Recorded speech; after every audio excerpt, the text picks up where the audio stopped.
That's okay. Guess I just stand here. Hello, everyone. My name is Abdur. I'm from the University of Turku, and I am here to tell you a story about exploiting material symmetry to accelerate a structure search problem. So the story starts with not being able to change the slides. Oh, okay. The story starts with materials design. So when you're designing functional materials, often it's the case that the interaction between molecules and the substrate plays a fundamental role in the function. The structure of the molecule absorbed on top of the surface affects the material's properties and the performance and the target performance. As an example, we have methanol reduction of cerium oxide for green hydrogen production, where depending on how methanol sits on top of cerium oxide, it would change the performance. Here, computational studies are essential to understand and investigate the phenomena at the atomic scale. In these studies, the identification of energetically stable absorption structures is critical for understanding these molecule surface interactions. However, when you want to understand these absorption structures, we have to know what the energetics are, what the energies of the absorptions are. And extensive sampling of the absorption configurations is computationally prohibitive. There's a lot of possibilities of how these molecules can absorb on the surface, and that takes a lot of time to probe every single configuration. To solve this problem, Bayesian optimization structure search, or BOS, uses active learning to efficiently model the absorption energy landscape. It does so by breaking apart the configuration problem to 6 degrees of freedom of position of the molecule on top of the substrate and the orientation of the molecule on top of the substrate, as can be seen here. And then smart sampling iteratively samples these configurations and refines a surrogate model of the energy surface to then form a surrogate model in functions of P and O. And this approach has successfully been applied to investigate a diverse set of diverse problems of organic and inorganic absorption structures. However, in solving these problems, we have also seen that even though we have broken down the problem to using the building block approach, comprehensive sampling of P and O is still needed to capture the intricate details of the energy landscape. The reason is because even though there are the 6 dimensions of the absorption and configuration space is very high dimensional. However, due to the symmetries of both the substrate and the molecule, it does also imbue symmetries in the configuration space. For example, these 2 configurations of water on this gold substrate, even though they are different CPOs and they have different positions and orientations, they would have the same absorption energies. We know that exploiting the symmetry can reduce the sampling effort because even though you're sampling just one, you would know multiple points with the same absorption energies. The question is then, how can we utilize the symmetry information?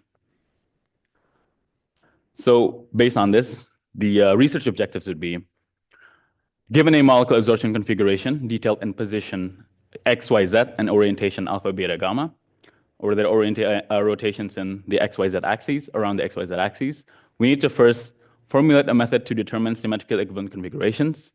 Second, implement this method to molecular absorption on inorganic substrates. And third, we need to evaluate the benefits on the implementation of the symmetry analysis algorithm. So before we get into the methodology, we need to get through the definitions. What's symmetry? By definition, symmetry is just a set of operations that leave the arrangement of objects unchanged. In this context, there are 2 kinds of symmetries. The first one is substrate symmetry. These are crystallographic symmetries, and these symmetries are lists of operations expressed in pairs of a rotation matrix, W, and a translation vector, T. These symmetries say for every atom and in the material with a position factor X, a symmetrical equivalent twin can be found at X prime after it's been multiplied with the W matrix and then added and then applying a translation with the T vector. For adsorbates, for molecules, the symmetries are expressed in lists of operations consisting of key symmetry elements, for example, identity, rotation, reflection, etc. As an example, a water molecule has a C2 symmetry, which means that if the water molecule is rotated around the C2 axis 360 over 2 times, or 180 degrees, it will yield the same water molecule. So to use these symmetries to find symmetrically equivalent configurations, we have this workflow. We are proposing this workflow. And this workflow takes 4 ingredients. First one is the configuration, CPO, separated into P and O, position and orientation. And the 2 other ingredients are the substrate structures and the adsorbate structures. The first step we need to do is to extract the symmetry information from these structures. For the substrate, we get the symmetry operations of the substrate using the Python package, or I guess just a library of space group symmetries called spglib. And then for the adsorbate structure, based on their known symmetry point groups, we define their key symmetry operators using ASE. And then the first part of the workflow would be to compute P prime from P, or the symmetric equivalent position from P. We obtain P prime from P using substrate symmetry. And then the second part, where we compute O prime from O, or the symmetric equivalent orientations, consists of 2 stages. The first would be to obtain O prime from O using substrate symmetries. And the second part would be to augment O prime solutions using adsorbate rotation symmetries. After that, after we have the P primes and O primes, we compose the symmetry equivalent configurations using P prime and O prime, and also check if there are any duplicate pairs of P's and O's.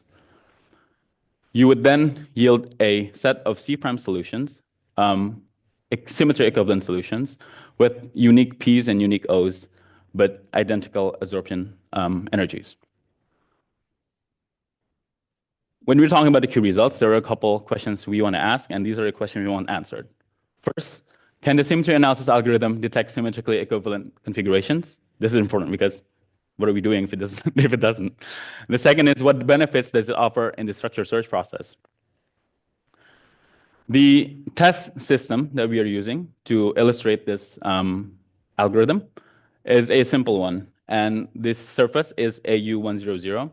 And it has 8 W matrices, 1 T translation vector, which means it composes 8 unique symmetry operations.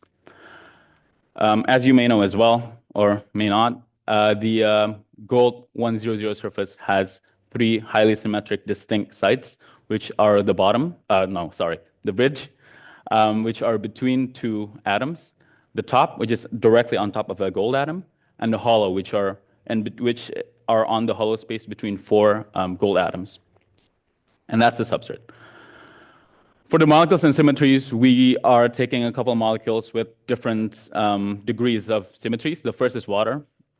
We know what water looks like. It looks like this. It has a C2V symmetry point group. Methane has a TD symmetry, and it has a lot more symmetry operations. If you imagine methane as a molecule, its shape, there's a lot of rotation you can do to the molecule where it will yield the same structure. And the third molecule is alanine.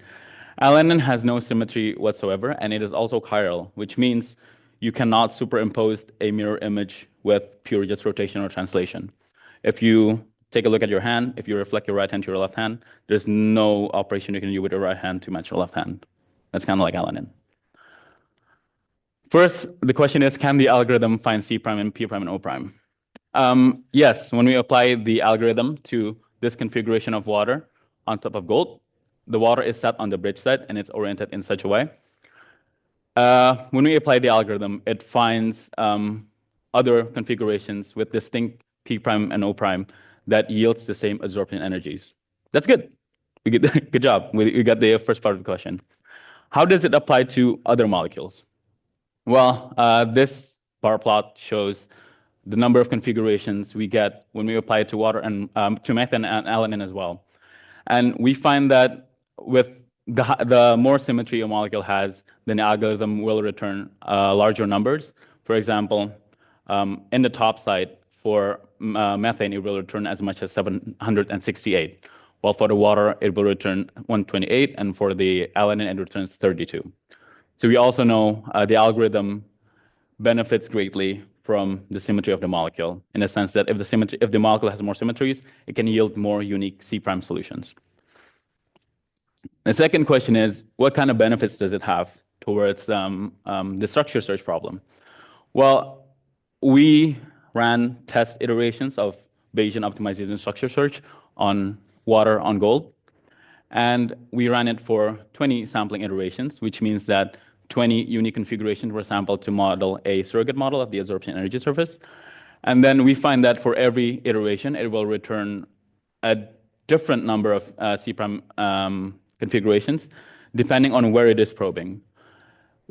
Here, it mostly returns 32 configurations for each iteration, except for these 3 iterations where it finds duplicates of pairs of P prime and O prime. So then it eliminates those duplicates and returns just the ones that are unique. And the next question is then, for 20 iterations, how many points are we getting by the end? So without symmetry, we only get, of course, 20 points. It's a linear growth of the points as a number of iterations. But with symmetry, we get as much as 590 points that can be added to the data set to model the absorption surface, energy surface. So we get 590, which is good, because then we can do less iterations, but we get a significantly larger amount of data, almost 3 times. So to conclude, we have formulated a method to determine symmetric equivalent absorption configurations. And the method has been successfully implemented for various molecules with varying degrees of symmetry, one with more and one with less symmetry. And then also the algorithm allows more efficient absorption configuration sampling, where in the same number of iterations, we get a significantly larger configurations that can be added to the data set. For the future work, we have work in progress to evaluate further benefits of the algorithm implementation, because also when you're talking about structure search problems, you're not just concerned about how many points you have, but also how does these points interact with the energy surface modeling. Then we are also working to generalize the algorithm for more complex substrates. Right now we are testing for substrates with different symmetries. And then we are also working to automate molecular symmetry operator formulation, so we don't have to craft these operators by hand based on the symmetry point group of the molecules. That will be it, and I thank you for your attention.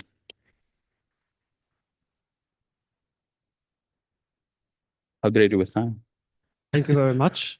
Are there any questions from the audience? Yes, please.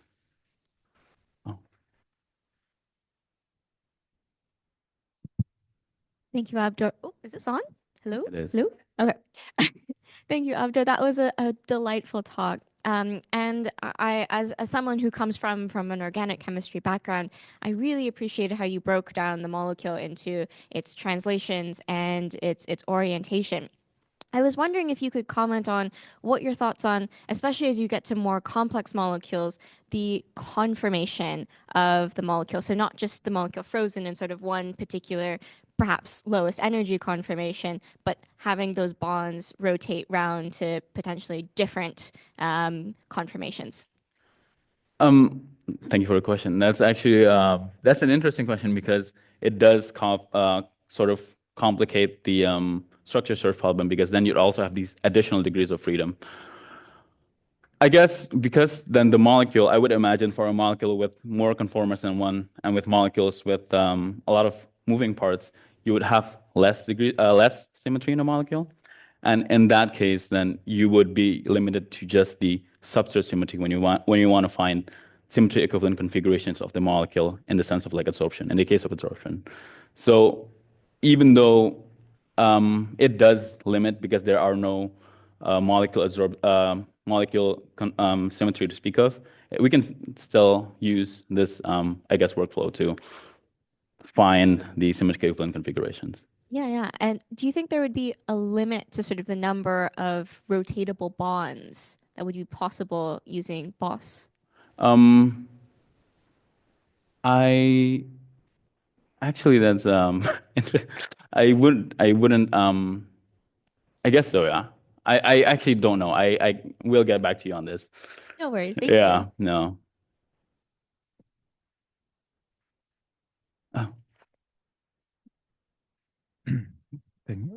If you're, so like very often you have molecules that actually start to restructure the surface in a bit. It couldn't be as simple as, for example, a sideward shift of one of the coordinating atoms or so. Yeah. And this way you break symmetries. Would you find this, or would your symmetry that is imposed prevent you from finding this? So because the structure search algorithm works in a way that you freeze both the surface and the molecule, it essentially does not take this into account.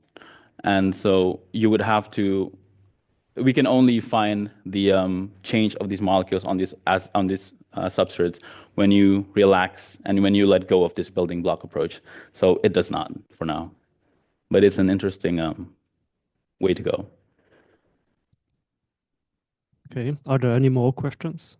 Then maybe I have one question. Could you tell us if your workflow will be included in the future Bose code, or will this be published as a separate workflow? It's too early to say, honestly.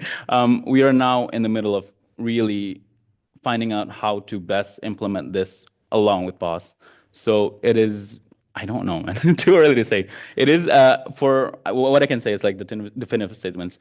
It is interesting with Boss, and that we have to, you know, I guess, see in the future, in the near future, hopefully. Thank you. Yeah. If there are no more questions, then I would like to invite all of you for a coffee break, and then